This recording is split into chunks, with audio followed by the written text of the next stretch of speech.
الحمدللہ رب العالمین والعاقبۃ للمتقین والصلاۃ والسلام علی رسول اللہ صلی اللہ علیہ وآلہ وسلم۔ میرے پیارے دوستو، السلام علیکم ورحمۃ اللہ وبرکاتہ۔ آج ہم جس بیماری کے بارے میں بات کر رہے ہیں وہ ہے ایڈز کا ہو جانا۔ اللہ معاف کرائے، اللہ تعالیٰ ہر مسلمان کو بچائے۔ یہ ایک بڑی خطرناک بیماری ہے۔ اس بیماری میں جب کوئی مبتلا ہو جاتا ہے تو اس کی زندگی بڑی اذیت ناک ہو جاتی ہے اور اس کے لیے بڑی پریشانی بن جاتی ہے۔ اچھا، یہ جو ایڈز کی بیماری ہے یہ ایسے نہیں ہوتے، یہ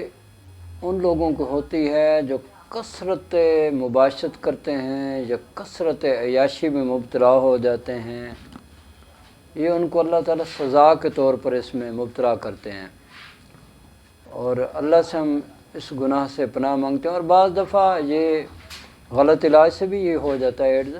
اور بعض دفعہ خون کی جو سپلائی ہے، کسی نشئی وغیرہ کا خون لگ جائے اس سے بھی یہ ہو جاتا ہے۔ تو اس کی کئی وجوہات ہیں، ایک نہیں ہے، سینکڑوں وجوہات ہیں اس کے۔ تو یہ ایڈز کا مرض لگ جاتا ہے، اور اگر یہ لگ جائے تو اس کے علاج میں بڑی احتیاط کرنی چاہیے، اور کسی خاص اور جو کوالیفائڈ حکیم ہو یا کوالیفائڈ کوئی ڈاکٹر ہو جو یہ دعویٰ کرتا ہو کہ ہم ایڈز کا علاج کر سکتے ہیں، تو آپ کو ان کے پاس جانا چاہیے، اور ایرے وغیرہ کسی عام بندے کے پاس نہیں جانا، ورنہ پھر علاج تو دور کی بات ہے، پھر آپ کو زندگی بچانا بھی بڑی مشکل ہو جائے گی۔ اور ویسے بھی جس کو ایڈز ہو جائے تو اس کی زندگی کے پھر بہت کم چانسز ہوتے ہیں، اور زندگی جو ہے پھر انسان جو ہے وہ جو باقیہ زندگی ہوتی ہے وہ بڑی ہی یعنی کٹھن مراحل میں وہ گزارتا ہے، اور انتہائی پریشانی میں گزارتا ہے، کیونکہ یہ مریض نہ مرتا ہے نہ زندگی گزارتا ہے، یعنی کہ جینا بھی اس کے لیے دشوار ہے اور مرنا بھی اس کے لیے دشوار ہے، بہت ہی تکلیف دہ عمل ہے۔ تو اس میں زیادہ تر وہ نوجوان ہیں، میں ان سے مخاطب بھی ہوں، کہ جو کثرت سے مباشرت کرتے ہیں وہ نوجوان، اور دوسرے وہ نوجوان جو مشت زنی کرتے ہیں وہ بھی اس میں مبتلا ہو جاتے ہیں، اور وہ لوگ بھی اس میں مبتلا ہو سکتے ہیں جو اغلام بازی کرتے ہیں، یعنی ہم جنس پرستی کرتے ہیں، وہ بھی اس میں مبتلا ہو جاتے ہیں، چاہے وہ عورتیں ہوں چاہے وہ مرد ہوں، کوئی بھی ہوں، وہ اس مرض میں ضرور مبتلا ہو جاتے ہیں، کیونکہ وہ یہ مرض گناہ کر رہے ہوتے ہیں، اور پھر ایک دن اللہ کی پکڑ آتی ہے، کیونکہ اللہ فرماتے ہیں میں انسان کو ڈھیل دیتا ہوں تاکہ وہ مجھ سے توبہ کر لے۔ اگر وہ توبہ نہیں کرتا تو پھر اللہ کا قرآن کہتا ہے اِنَّ بَطْشَ رَبِّكَ لَشَدِيدٌ، پھر اللہ کی پکڑ بڑی شدید ہے۔ پھر جب وہ پکڑتا ہے تو پھر اس طرح کے اذیت ناک مرض میں مبتلا کر دیتا ہے۔ تو جب یہ ایڈز کا مرض لگ جاتا ہے تو یہ جو لوگ ہوتے ہیں ہیپاٹائٹس میں مبتلا ہو جاتے ہیں، ہیپاٹائٹس اے ہو جاتا ہے، بی ہو جاتا ہے، سی ہو جاتا ہے، حتیٰ کہ جب ہیپاٹائٹس ای ہو جاتا ہے، جسے ای کہتے ہیں، وہ ایڈز ہے، وہ ایڈز ہے۔ اور اس میں مریض کے کیا ہوتے ہیں، قوت مدافعت بالکل ختم ہو جاتی ہے، اور مریض دن بدن کمزور ہونا شروع ہو جاتا ہے، حتیٰ کہ میں نے ایک نوجوان کو دیکھا،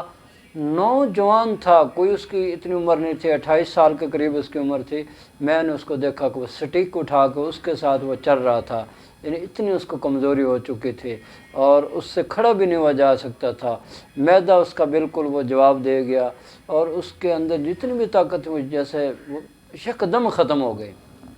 اس کی وجہ کیا تھی کہ وہ کثرت سے مشت زنی کرتا رہا، اس نے اپنا مادہ منویہ ختم کر لیا۔ جب مادہ منویہ ختم ہو جاتا ہے تو اس سے اگلا جو کام ہوتا ہے وہ یہ ہوتا ہے کہ منی نکلتی نہیں، اگر نکلتی ہے تو خون آلودہ ہوتی ہے، اس میں خون آ رہا ہوتا ہے، تو یہ ساری چیزیں ہوتی ہیں۔ تو میرے بھائیوں، میرے دوستو، اگر خدا نخواستہ خدا نہ کرے کسی کو ایڈز ہو جاتا ہے یا وہ محسوس کرتا ہے کہ مجھے اب ایڈز ہو گیا ہے، تو ان کو چاہیے کہ وہ جو ہے پاک ہربل دواخانہ نزد مرحبا سویٹس بیکر فتح پور روڈ چوک اعظم پہ تشریف لائیں، آ کے اپنی نبض دکھائیں، ہم سے ملیں اور اپنا علاج کروائیں۔ انشاءاللہ تعالیٰ اس کا علاج ممکن ہے، کامیاب علاج ہے۔ دراصل یہ ایک عضلات غدی تحریک ہوتی ہے جس کی وجہ سے یہ مریض کے ساتھ ہو رہا ہوتا ہے، اور اس کے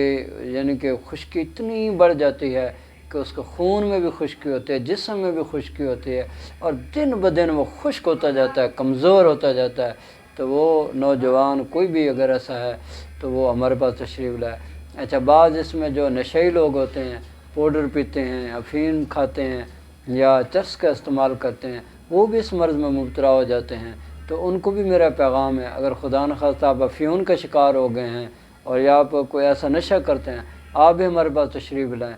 آپ کے انشاءاللہ افیون ہم چھڑوا دیں گے اللہ کے حکم سے۔ ہمارے پاس ایسی میڈیسن ہے جو آپ استعمال کریں گے تو انشاءاللہ تعالیٰ آپ کے افیون ہمیشہ ہمیشہ کے لیے چھوٹ جائے گی، اور آپ کے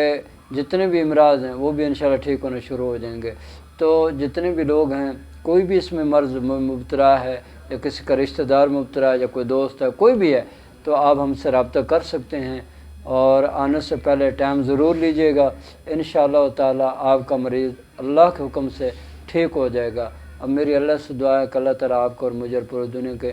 تمام مسلمانوں کو صحت والی، سلامتی والی، عافیت والی، برکتوں والی، کامیابیوں والی، خوشحالی والی، خوشیوں بری، سعادتوں بری زندگی نصیب کرے، آمین۔ وآخر دعوانا ان الحمدللہ رب العالمین۔